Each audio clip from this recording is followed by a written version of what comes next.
Good evening, community. We're going to give it just one more minute and then we will get started. Thank you so much for taking the time to join us this evening. And while we wait, for those of you that are interested, we have our Capacita con Edith that will be following this town hall. She will be focusing on the downtown lane reduction and beautification project, but you can also jump on there and just ask questions in general about the city and city business, and that is both in English and Spanish.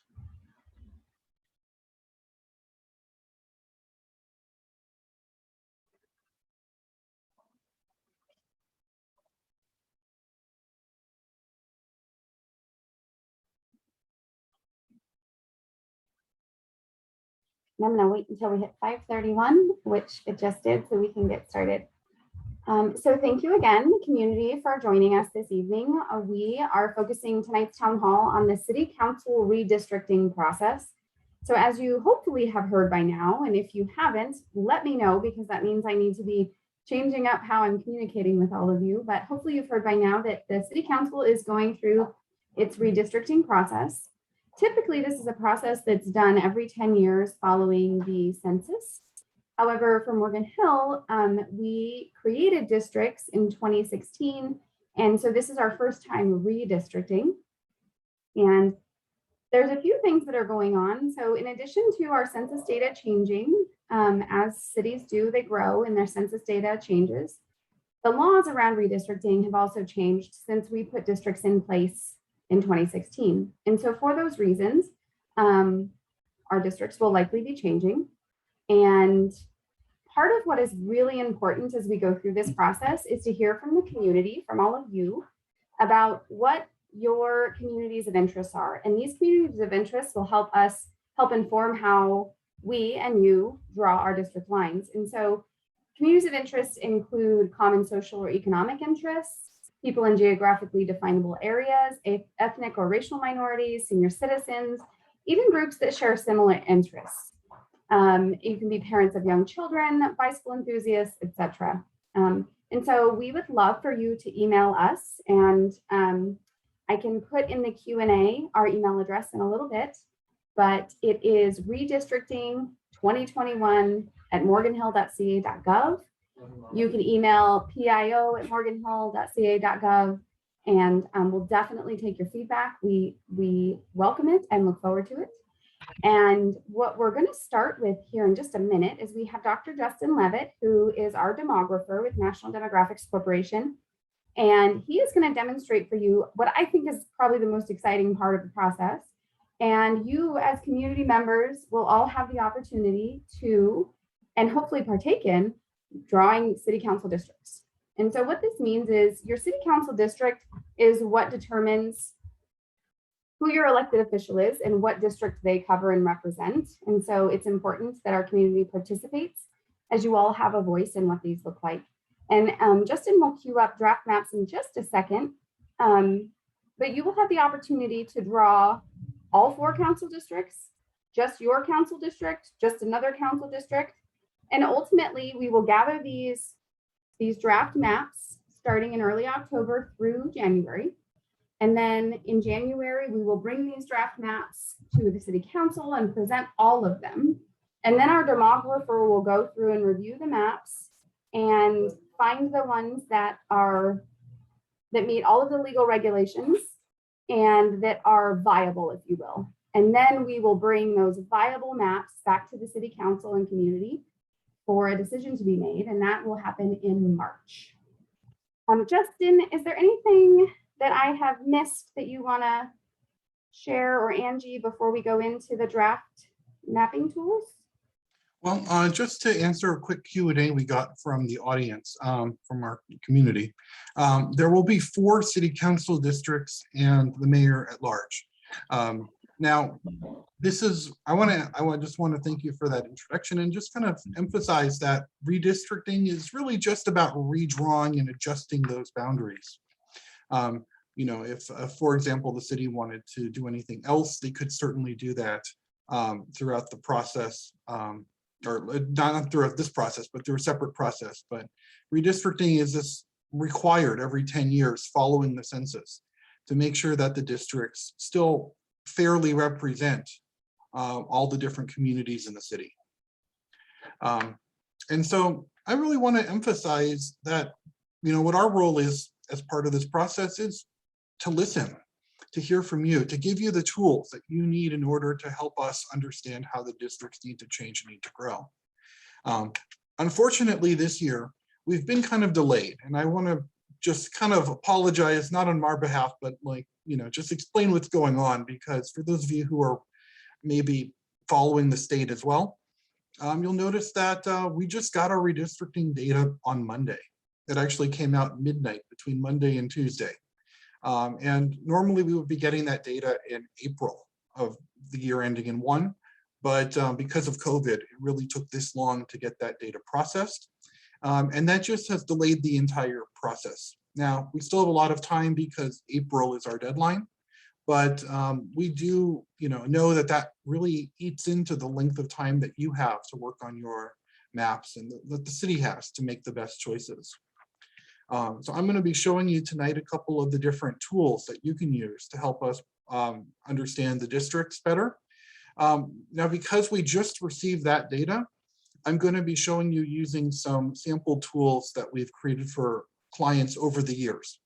In fact, most of these tools are not created for 2021 at all, because we are still processing that data. In fact, that's kind of what my life has been this week. But we will be providing all of these tools for Morgan Hill over the next 2 weeks or so.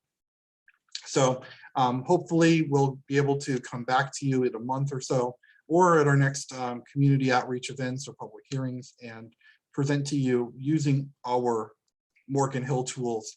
But for now, I just want to show you some of the options that we're going to have available as part of the process.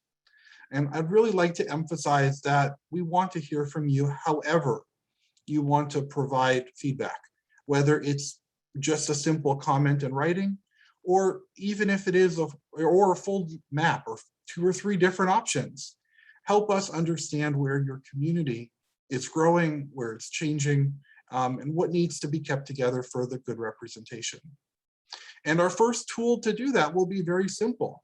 We're going to make maps of the city with many of the major features of the city. I know I'm showing the city of Anaheim in Southern California here. We made something similar for Morgan Hill in I believe 2016 when we first went to district elections. And we'll be making something similar again for Morgan Hill this year. It will have population counts, and it'll have the opportunity, and it'll have the current district lines in these little darker lines. So you can follow them if you want, or you can not follow them. We give you all the different population counts for these different areas. All you need to do is take a big marker pen or a highlighter and literally paint the map, color it in by hand. Hopefully later on in the year, some of our workshops, people will be getting out their calculators and adding up all the different populations right there and then. And you can turn this in directly. Either take a picture of it. A lot of people are taking a picture on their phone and emailing it in these days, but we still welcome by mail and by drop off at City Hall as well. For those of you who are a bit more tech savvy, I'm switching over to this version here, where you don't have the populations, but you just have numbers. And what these little numbers correspond to is, let me just pull this up here, is this Excel spreadsheet, where instead of trying to do the math on your calculator or trying to do the math in your head, you can simply assign each of those population units by number to that, and it will automatically calculate up those totals for you. And this is a great way if you're like me and you have some problems entering, carrying your ones and zeros correctly. And if you rely on a calculator or just, worry about making mistakes, this will do all the summation for you. And again, you can email us this spreadsheet or take a picture of your map and attach, and same kind of thing. You can take you can get it to us however you need to get it to us. And there's a place here for you to explain what you're thinking or why you like these particular maps. And for those of you who are even more computer savvy, we do have a couple of options that really use the computer web-based tools to really get into the fine points of districts. And so, for example, we're going to have this District R tool. This is kind of our community tool, communities of interest. So one of the things you can do, identify a community based on the blocks. This is actually a brand new tool for 2021. So this is kind of our test site for it. But we are starting to get these up and running as we get the data processed. And this literally just lets you paint those areas that you want to assign to a particular neighborhood. So you just come here and, as we saw on this first website, you build a community based out of blocks. And then you pick a color, right now there's one community. And we're going to name, give it a name, And then you just come over to the map, hit the little paint tool, and you can play around with how big or small you want your brush to be. And you can just start literally painting that community. Oh, and if you don't like it, you can go back and erase and fix some of those blocks that maybe you got out of place.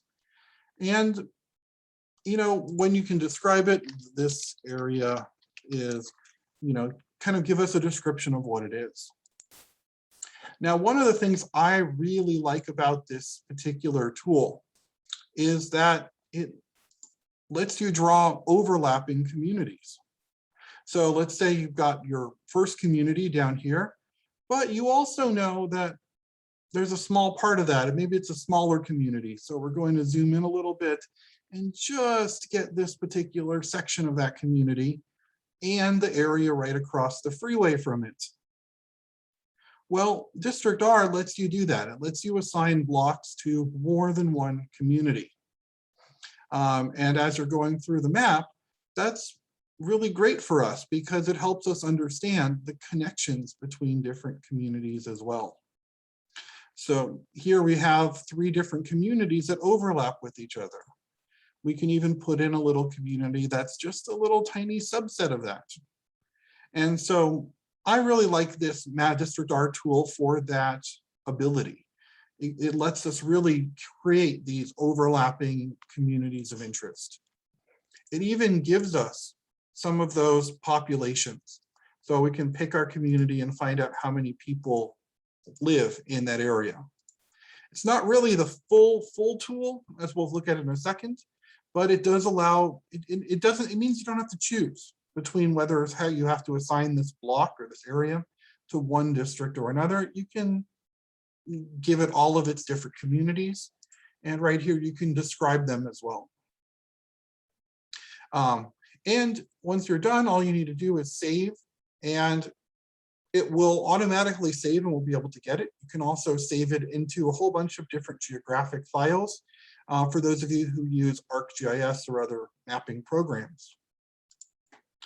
And for those of you who are power users, those of you who really want to get into the nuts and bolts of redistricting, one of our most powerful tools is Maptitude Online Redistricting.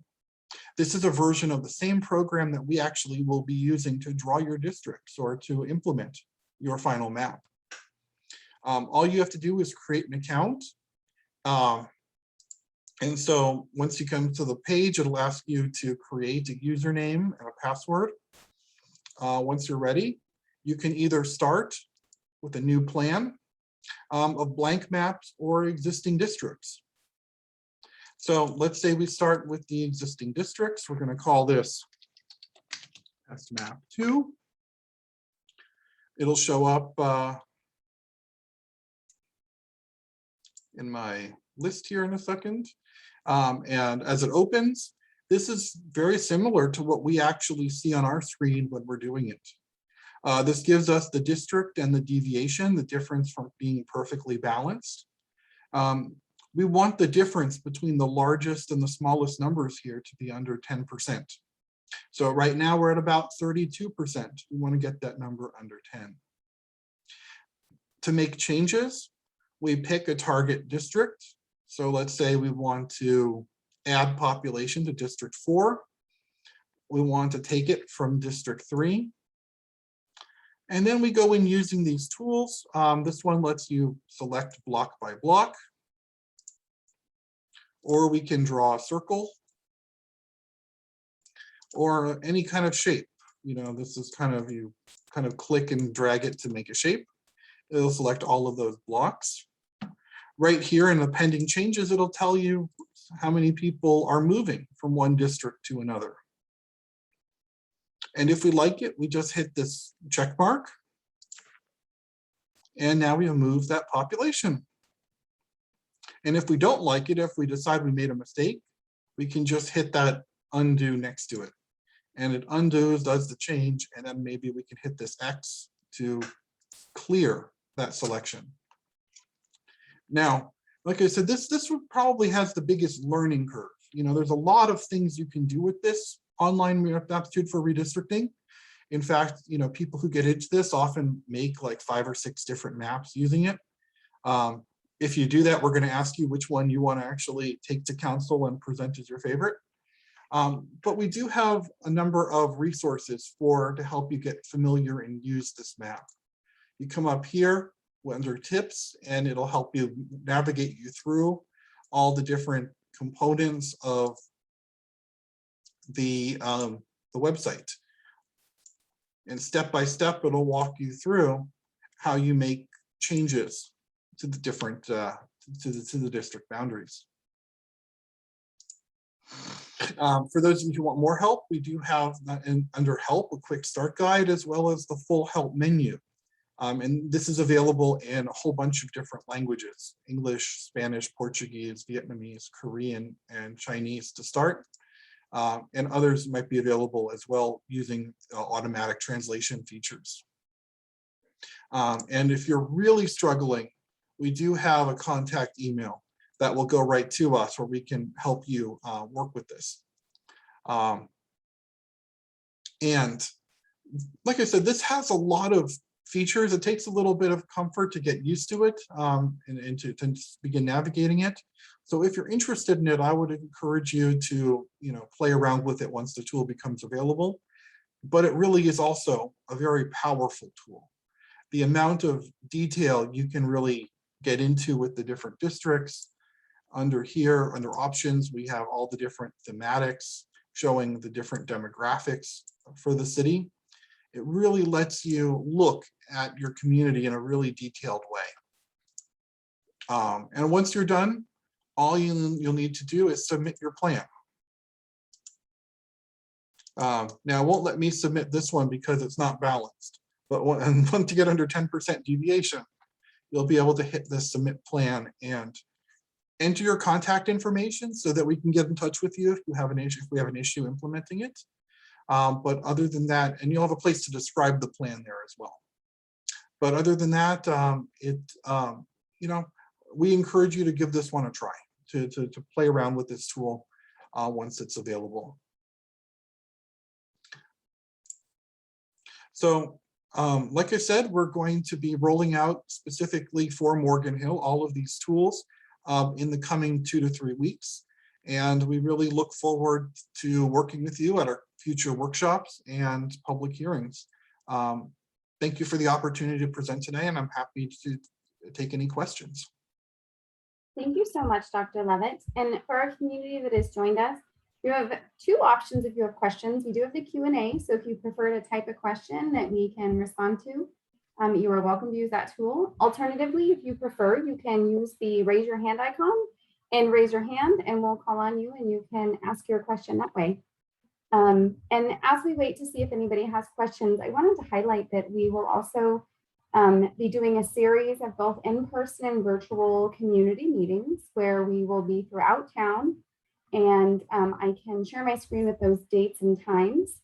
And really, it's just an opportunity for you to come ask questions. We will have the paper draft maps for you to take with you. And again, like Dr. Levitt said, you can create your map, take a picture of it, email it to us.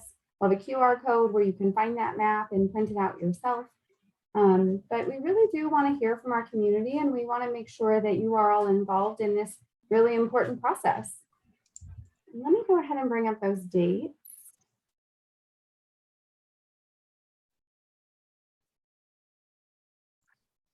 Okay. Dr. Levitt, are you seeing the in-person meetings and the virtual? I am. Perfect. So our next community meeting will be at the Friday Night Music Series. It will be the last Friday Night Music Series of the season. And so we'll be out there. And then we will start having community meetings throughout Morgan Hill. We'll be at the sports complex. We will be at St. Catherine's Church following both the English and Spanish masses. We'll be at Starbucks in Vineyard Town Center, Pete's Coffee up off Cochrane, and then we will go join the seniors at the Senior Center. And then virtually we have our town hall tonight. And then on October 13th and November 8th, we will have 2 more virtual town halls. And really, these are just opportunities to come ask questions, share your feedback. If you have started the map drawing process and you're unsure of where to go, you want a little bit of guidance, these will be great opportunities for you to reach out and engage with us. I will also share on the screen the website and email address in just a second.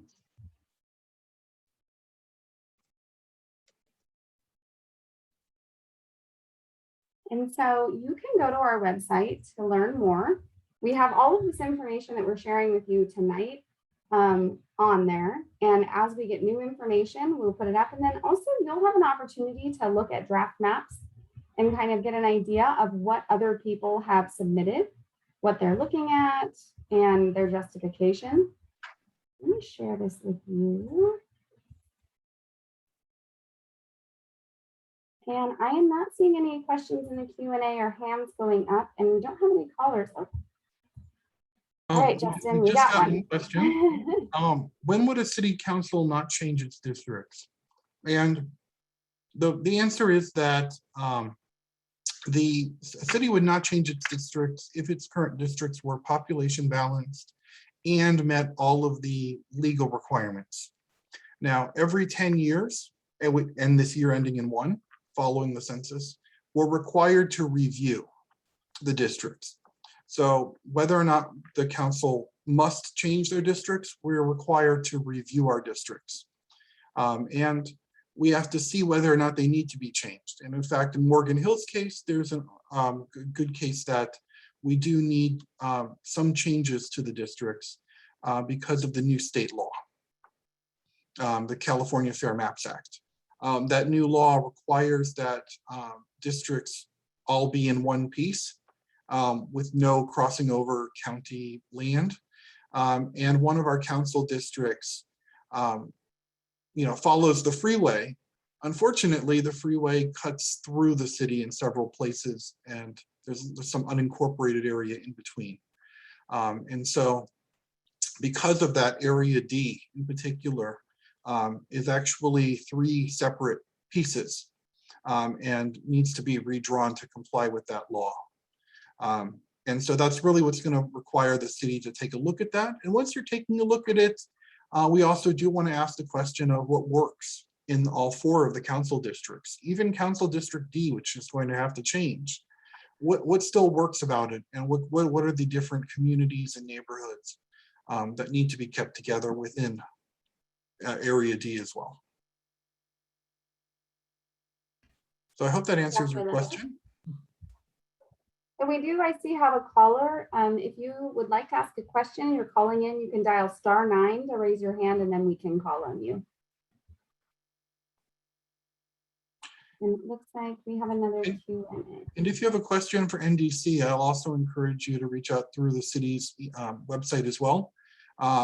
We want to make sure that anything about the city's redistricting process is open to everybody in the city, or made available to everyone in the city.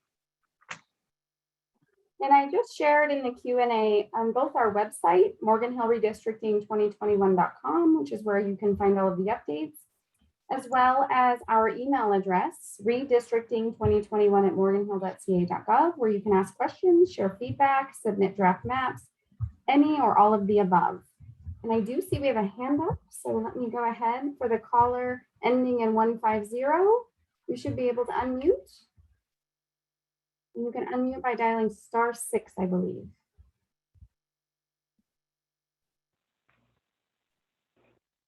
Good evening. This is Doug Muirhead, Morgan Hill resident. Hi, Doug. I did take advantage of your email address back on August 19th and never heard anything. So perhaps I was just a little bit ahead of the curve, and now you will be sending out at least acknowledgements. So not complaining so much. I just participated last time around and kind of got used to getting almost immediate responses to my questions and suggestions. So for tonight, my interest is in communities of interest, which I guess we'll end up defining based on what people decide to tell you they see as their communities of interest. So one question is, you mentioned that we could look at maps that people submitted, and we would be able to sort of work out what they thought of as their communities of interest. So I'm kind of interested in what you can do to collect these independently of going through maps, because what I want to do, and this doesn't seem to be available directly in any of the tools you've mentioned, is if you're familiar with GIS layers, you can have a layer that does roads, and using the county map as an example, you can have a layer that's roads and a layer that's boundaries and a layer of lakes and various kinds of stuff. And what I want to do is have these different communities of interest each be a layer essentially, so I can lay them on top. It's a little bit like the overlap that you mentioned in the tool before, the Map It tool. But these are going to be, we're going to have some communities of interest that are really unique and others that are more types. And I think you may have put those in some of your examples in the handout that you had at the information table at the farmer's market, a week ago, parks, schools, apartments where the renters are, that sort of stuff. But I really would like, we only have 4 buckets to put all these communities of interest in when we're finished. And so for types as opposed to unique communities of interest, I'm very visual, so I really kind of want to be able to plaster these communities on the map and lay them over each other and try and see if I can maximize the commonalities there. So I rambled a little bit, but I wanted to let you know that I was watching and listening and will most likely participate again as I did back in 2016. And thank you for this town hall, both to the city clerk and to the professional demographer. Thanks again. Bye. Yeah, thank you, Doug. Like we talked about, I did receive your email, and when we start doing our communities of interest, we'll be able to give you a little bit more feedback. As far as definitions of HOA boundaries, I mean, there are distinct HOAs, so I would say, yes, they have boundaries. We don't necessarily have a list of those, and that's part of what we're working on gathering through our own systems, but also through the feedback from the communities. And so, yes, we will go through and specifically address each of your comments and questions, and thank you for being so on top of it. Our web mapping tools do have parks and schools and other things like that on them. And if we are missing locations and facilities, then we are always happy to work with you in the city to make sure that they're added to the maps. Perfect. And then I'm going to look to Angie. Do we have any other hands up or questions in the Q&A? No other hands up. There is one question in the Q&A that says, what would you recommend as the fairest measure for Morgan Hill to use in its determination of districts? And we also got a question about whether or not a particular location might be its own district. Districts have to have the same number of total residents. So it's unlikely that a single golf course will have enough residents to be a district in and of itself. And so we want to keep that in mind, that it's unlikely to, we have to balance population between the 4 council districts. I can't speak to the specific population living at the Institute Golf Course, but I doubt it has enough people to be a full district in and of itself. In terms of the fairest measures to use in determination of districts, well, the state lays out some requirements. So when we think about fairness, we also think about the legal requirements. Equal population, following the Voting Rights Act and respecting the needs of protected class communities. The state lays out a series of rank ordered criteria and contiguity, which is the idea that a district needs to all be one piece or all touch each other. Keeping communities and neighborhoods intact, following clear-cut major boundaries, and not trying to violate the spirit of compactness. And so those are actually a fairly good set of criteria, I think, in terms of thinking about what is fair in redistricting. The ultimate idea is that districts should be easy for people to understand, which one they're in, where they live, how that translates into a district. And really, they should represent or reflect the needs of the community that they serve. That's why communities of interest is such a vague or ambiguous term, because everywhere you go throughout the state, people will talk about a slightly different set of communities of interest. And that's all determined by local factors, by things that are important to the Morgan Hill community that even are just less important to, say, Gilroy or San Jose itself. And so this is where we want your input and you to help us understand which of these factors, which of these communities is relevant and important for Morgan Hill. But it's a great question. I've got a lot of good questions here tonight, and I certainly look forward to seeing you once again when we have the tools and at the next public hearing. Perfect. And before we wrap up, Angie, are there any more hands up or questions in the Q&A? My screen froze, so I am at your will. Yeah, we have one more question. Which branch of the city makes the final decision? So the final decision will be made by the city council with community input. So after we have all the draft maps in January, we will bring all of the draft maps to the city council for review and for the community to review. And then our demographer, what they will do is they will study those maps and take the maps that are viable, that meet all of the legal requirements, and bring those forward for the community and council to weigh in on. And then ultimately the city council will adopt one of those maps, and then it will be effective for the November 2022 election. And so we have to make that, the maps will come in January and we have to adopt a final map by April, and we're aiming to do so in March, just in case anything comes up, we have a little bit of wiggle room. And I'll just add, there will be a time in January for the council to request changes, for the community to request changes, as we move from the initial draft maps presented in January to the final draft map that gets adopted. So just because we see a few maps in January doesn't mean one of those will necessarily be exactly what gets adopted.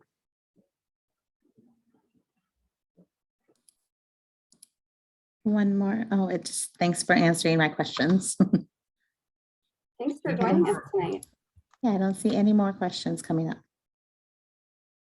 Well, before we sign off, I just want to do a plug. We have our Cafecito con Edith starting at 6:30. Angie, if you are able to, can you put a link to that in the Q&A? You can probably respond to one of those questions. Yeah. Otherwise, we do have a link on our Facebook page, and you can join the Cafecito con Edith at 6:30 in English and Spanish. And she'll be highlighting the Monterey downtown lane reduction and beautification project, but is open to talk about anything city related. Typically lasts no more than an hour. And I just want to thank you all so much for taking the time to join us this evening and join us through this important process. And please don't hesitate to reach out if you have questions, need more information, any or all of the above. I hope you have a wonderful evening, and we will talk to you later. Thank you, everyone.